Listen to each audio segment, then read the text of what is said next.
અમલ સહિત ઉચરે છે રે, બહુ જીવના કાજ કરે છે રે.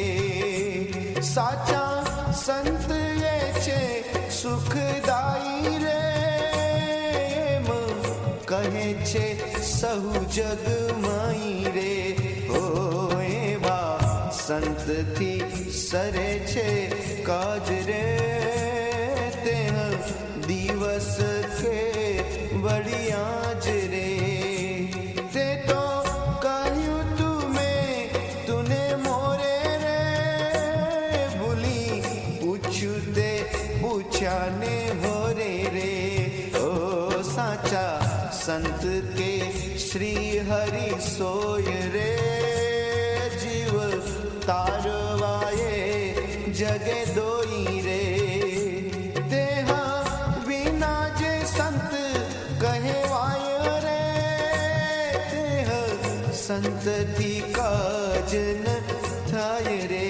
હોય તો સંત તણો લઈ વેશ રે, પેટ સારું આપે ઉપદેશ રે.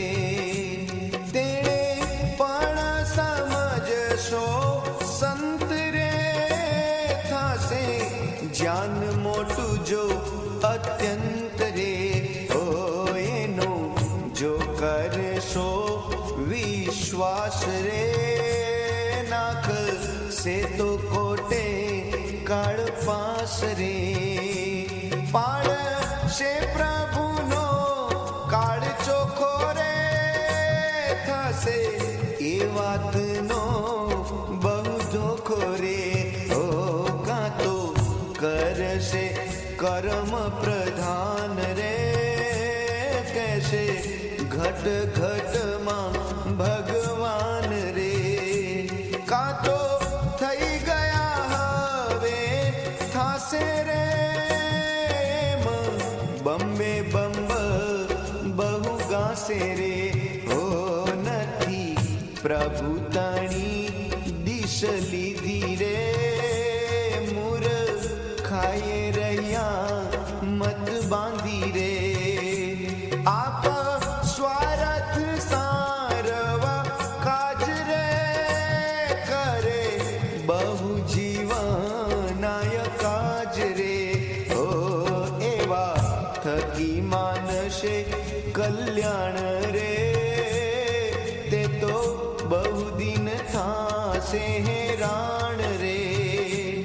એ સમજીને લેવું સારું રે, કલ્યાણ અકલ્યાણ કરનાર રે. ઓ સાચા સંતથી સાચું કલ્યાણ રે, બીજે તો મુખ સ્વાદની વાણ રે. માટે જે તાર્યા જગે જંત રે, તેને મળ્યા પ્રગટના સંત રે. હો હવે શાસ્ત્રનું કઈ સંભળાવું રે, તારો સર્વે સંશય ટળાવું રે. શાસ્ત્ર શ્રીમુખ ના જે વેણ રે, સત્ય શાસ્ત્ર એ છે સુખ દેણ રે. જય શ્યામનારાયણ. અતિ અમલ સહિત ઉચરે રે. અમલ એટલે કેફ, અને આમ અમલ એટલે પોતાના જીવનમાં ઉતારીને વર્તનમાં લાવીને એવી રીતે બોલે છે. એમ જે વાત કરે છે એ વર્તન સાથેની કરે.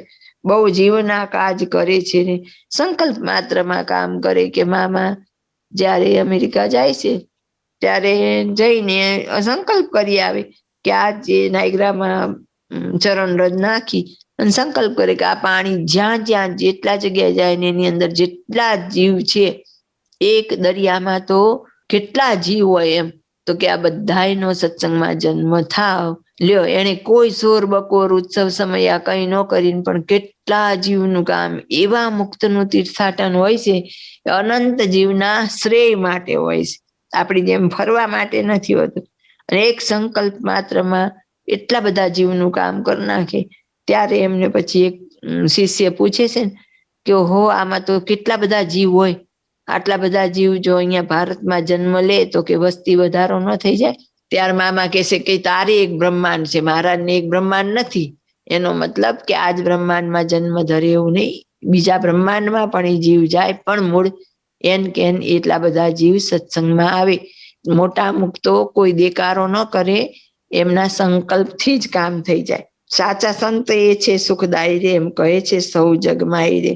તો કે આખા જગતમાં એમ કહેવાય છે કે સાચા સંત જ સુખદાયી છે. એવા સંતથી સરે છે કાજ રે, તે દિવસ કેવળ યાદ રે. ત્યારે અને આજે કેવા સંતથી કામ થાય? તો કે જેને મહારાજનો સાક્ષાત્કાર છે એવા સંતથી જ કામ થાય. તે તો કહ્યું તું મેં તું ને મોરે રે, ભૂલી પૂછ્યું તે પૂછ્યા નો રે. તને એવું પૂછવાની એક આદત પડી ગઈ એટલે તું વારે વારે આ વાત પૂછસ. મેં તને પહેલા જ કહી દીધું કે કલ્યાણ તો ફક્ત હરિ અને હરિના મળેલ બે થી જ થાય. સાચા સંત કે શ્રી હરિ સોય રે, જીવ તારવા એ જગે દોય રે. આ જગમાંથી જીવને તારવા માટે આ બે જ છે. કોણ? તો કે સાચા સંત અને શ્રી હરિ. તે વિના જે સંત કહેવાય રે, સંતથી કાજ ન થાય રે. ચોખ્ખી જ ના પાડી દીધી કે વિના ભગવા કપડે સાધુ તો ઘણા કહેવાય. ગુણાતીતાનંદ સ્વામીએ પણ એમની વાતમાં કીધું કે ભગવા કપડા એ સાધુ નહીં.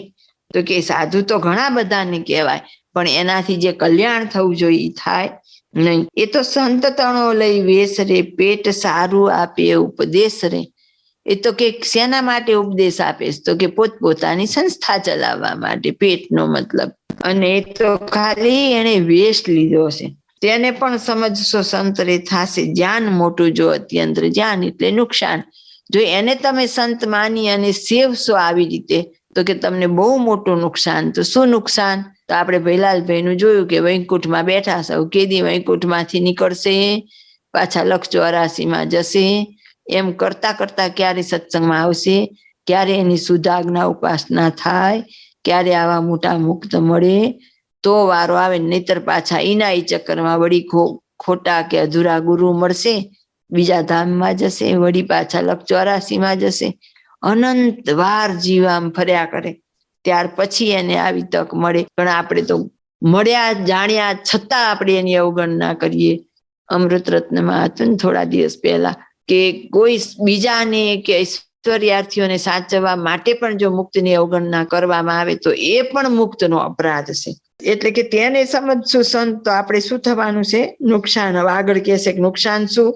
એનો જો કરશો વિશ્વાસ રે, નાખશો તો કોટે કાળ પાસ રે. કોટ એટલે ડોક. તમારા ડોકમાં શું નાખશે? તો કે કાળ પાસ એટલે કે જમણા જે તેડા આવે ને એ જે એની રસ્સી હોય એ નાખશે તમને. પાડશે પ્રભુનો કાળ ચોખ્ખો રે. કાળ એટલે વિયોગ.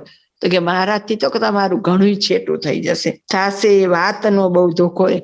પછી ઘણું પસ્તાશે કે અરે રે મેં આ શું ભૂલ કરી. એમ કાં તો કરશે કર્મ પ્રધાન રે, કેશે ઘટઘટમાં ભગવાન રે. કાં એમ કેશે કે તો કર્મ હોય ને એમ થયા કરે કે, અને કાં શું કેશે કે અણુ અણુમાં મહારાજ રહેલા જ છે, હવે આપણે અહીંયા ઠેઠ જવાની જરૂર નથી કઈ, અહીંયા શું ભગવાન નથી એમ. કાં તો થઈ ગયા હવે થાશે રે એમ બમ્બે બમ બહુ ગાશે રે. એ તો કે મહારાજ વખતે હતા, હવે એવું કઈ ન હોય કે. એમ કરીને શું કરશે? તો કે અંધધંધ વાતો મોટી મોટી કરશે.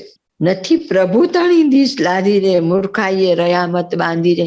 એને ખુદને જ ભગવાનનો રસ્તો નથી મળ્યો અને પોતાનો મત બાંધીને બેઠા. બધા એને લીલા ચરિત્ર તો હવે 2, 5, 10 કરી લે એકવાર મોઢે, પછી બધી કથામાં એક ને એક ગાયા કરવાનું હોય, પણ પોતે જ પોતાનો ધનસ્ત્રીનો ત્યાગ રાખવાનો હોય તે રાખતા ન હોય. પણ એ નહીં વિચારવાનું. મહારાજે તો કેવું કીધું છે, બાપાશ્રીએ રહસ્યાર્થમાં કીધું કે સાચા ખોટા તાર વાળું વસ્ત્ર પણ હરિકૃષ્ણ મહારાજને ધરાવવાનું નથી. પોતાએ પૂજવા રાખેલા હોય હરિકૃષ્ણ મહારાજને દાગીના પણ પહેરાવવાના નથી. એટલી બધી સૂક્ષ્મ વાતો કીધી છે. તો એવું તો કોણ એવી રીતે મળે? તો કે તોય આપણે જાણતા હોય પાછા, તોય આપણે લોલા લોલ. હવે તો કેટલી બહેનો તો પાછા બહુ જ કેટલા બધા આમ કહેવાય ને સંતના આમ સેવા વાળા ના આગ્રહ વાળા, તો રાંધી રાંધીને ખવડાવે ખરા ને બોલે ખરા ને ફોનમાં વાત કરે તો કોઈ પ્રોબ્લેમ નથી, પણ એક એનું કામ સરે નહીં. એવો કોઈ છૂટછાટ મહારાજે બતાવી નથી. મહારાજે શિક્ષાપત્રી કરેલી છે, યાવત સૂર્યચંદ્ર જ્યાં સુધી રહેશે ત્યાં સુધીની, કોઈ 200 વર્ષ માટે કે 500 વર્ષ માટે નહોતી કરી, કે દેશકાળ એમને લાગવાના નથી. નિયમ તો નિયમ જ રહેવાનો છે. આપ સ્વાર્થ સારવા કાજરે કરે, બહુ જીવના કાજરે, બહુ જીવોનું જે ખરાબ કર્મ કાર્ય, તો કે શું, તો કે એમનો મોક્ષ બગાડવો એવું કામ કરશે પોતાનો સ્વાર્થ સાધવા માટે. એવા થકી માનશે કલ્યાણ રે, તે તો બહુ દિન થશે હેરાન રે. એક દિવસ નહીં, અનંત દિવસ સુધી જે એવાથી કલ્યાણ માનીને બેઠા હશે એ હેરાન થવાના જન્મો જન્મ. એ સમજીને લેવું સાર રે. કલ્યાણ કરનાર રે, તો કે શું સમજી લેવું, કે સંત તો બધાય છે, પણ એક કલ્યાણ કરનાર છે અને એક અકલ્યાણ કરનાર છે. સાચા સંત થી સાચું કલ્યાણ રે, બીજે તો મુખ સ્વાદની વાણ રે. તો કે એક સાચા મળે ને તો જ કલ્યાણ થાય, બાકી તો બધા એકબીજા પોલ્સન મારે ને બટર સપ્લાય, એના જેવી વાત હોય, બાકી કઈ જ ન હોય. ભલે ને પછી તો વર્તમાને ન પડાતા હોય, ડુંગળીએ ન છોડી હોય, અને તો આવો સાહેબ થતું હોય, અહીંયા કોઈનું કલ્યાણ થાય નહીં. આપણે જાણતા હોય કે આવા ખોટા પછી શું કલ્યાણ કરતા હતા આપણું. માટે જે તર્યા જગે જંતરે, તેને મળ્યા પ્રગટના સંતરે. જેને પ્રગટ, જે મુક્ત મળ્યા હોય, કે જેને સાક્ષાત્કાર હોય, તો કે એવાથી કલ્યાણ થાય. હવે જે હતી ને સંતની વ્યાખ્યા આપણને કરી દીધી. હવે શાસ્ત્ર કઈ કેવા હોવા જોઈએ, તો કે હવે શાસ્ત્રનું કઈ સંભળાવું રે, તારો સંશય સર્વે ટળાવું રે. તારી અંદર જે શાસ્ત્ર સંબંધી જે ગળમથલ છે એ બધી હું તારી દૂર કરું. શાસ્ત્ર શ્રીમુખના જે વેણ રે, સત્ય શાસ્ત્ર એ છે સુખદેન રે. મહારાજના જે શાસ્ત્ર છે એ જ જીવને સુખ દેવા માટે સમર્થ છે. તો શિક્ષાપત્રી, વચનામૃત, સત્સંગી જીવન, સત્સંગી ભૂષણ, આ બધા જ ગ્રંથ હોય પ્રગટ ના કહેવાય. તો હવે આ શિક્ષાપત્રી બદલી નાખે તોય આપણને સહેજ પણ શંકા નહીં, તોય સારું જ લાગે આપણને, અને સાચું જ લાગે ને સારું લાગે ને તોય દોડીએ ખરા. મૂળ ગ્રંથ શિક્ષાપત્રી ભરી જાય તોય વાંધો નથી. જય સ્વામિનારાયણ.